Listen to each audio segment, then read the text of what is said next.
Hi everyone, this is Dr. Peggy Semingson, and this message is addressed to my students completing the course in spring 2020, which is a historical semester, and that we all had to switch over to remote online learning, and we all kept going, so good job on that front. I have a top 10 list in my sort of parting thoughts for everyone, and as you know, I love video, so I'm hoping you can watch this. So if you are, thank you. Also, feel free to share this video as the advice is pretty general. I have 3 big ideas that are specific to future educators, and then I have some what I'm calling more general professional advice.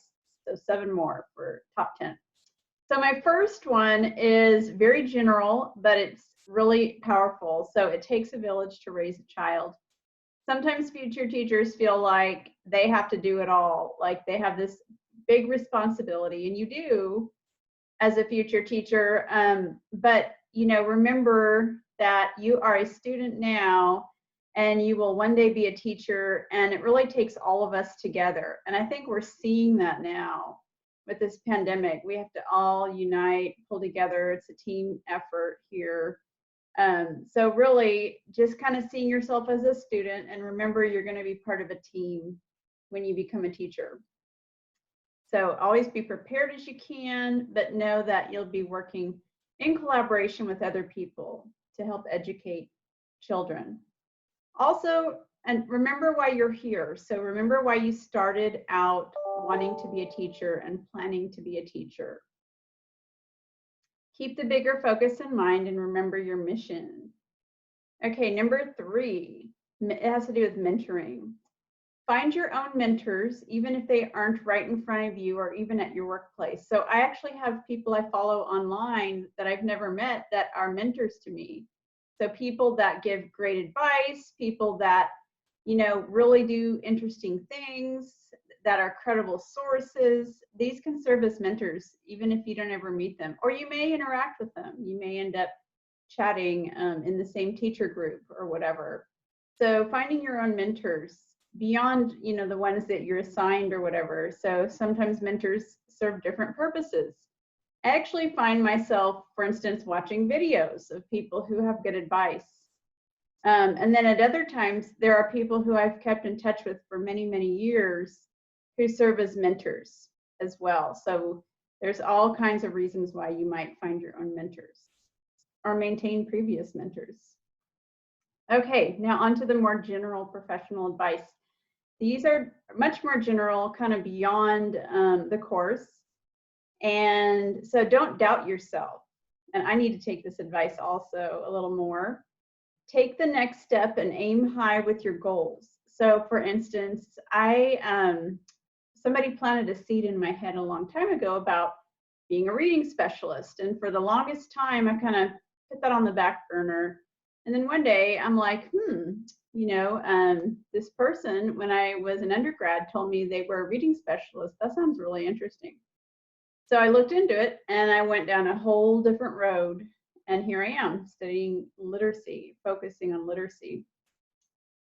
Okay, number 5, related to the previous one about not doubting yourself, keep going. I know that sounds really simple. Keep going. Move past hurdles and remove barriers when possible. Now, it's not always possible.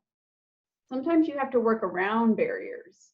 So in technology, we talk about workarounds. Like when things aren't working, you find a way to get around it. And I do that a lot. I find out workarounds. Okay, next one, number 6. You've probably heard this before, but it's true. Be a lifelong learner and seek out knowledge from various sources. That might include research from academic sources like journals, that's one source, but also consider blogs and podcasts and videos from credible sources and credible social media channels as you move forward into your teaching career. Kind of think about what are the sources you're getting your information from. And I listen to podcasts, I watch YouTube videos, I follow people on Twitter that I admire, kind of going back to the find your own mentors thing. Okay, next one. Number 7, think in creative ways. This world right now we're in demands it. But creativity is actually really a good skill set, a thing to have in your skill set or repertoire. This is especially needed during the pandemic, right? Creative ways of thinking. So we're having to be creative about education right now. Okay, number 8, just do it. And I know that sounds cliche, but my belief in life has always been just do it. So I have had instances where I didn't wait for anyone to tell me to do something. So like starting my YouTube channel, I just did it. I was like, I want to do this.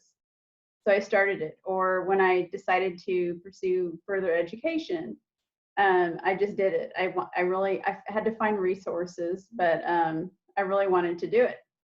So those were the things that I aimed for. So if you have an idea, run it by your trusted people and then make a plan. Okay, the next one is going to be really obvious again, but it's really important. Read and write. Read and write.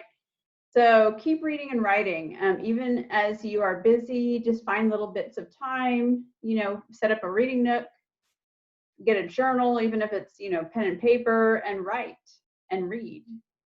So lately, also, I've been adding to that podcasts and videos again, listening to audiobooks, those kinds of things. So multimedia can also be part of that. And then number 10, stay flexible and agile. So be ready to switch gears as the world is changing right now and as it continues to change. I'm wondering what this post-pandemic world will look like. And so kind of paying attention to trends and, trends that are shaping what education is looking like now, and then what education and work will look like in the future. And I should have added that to the list, be future minded.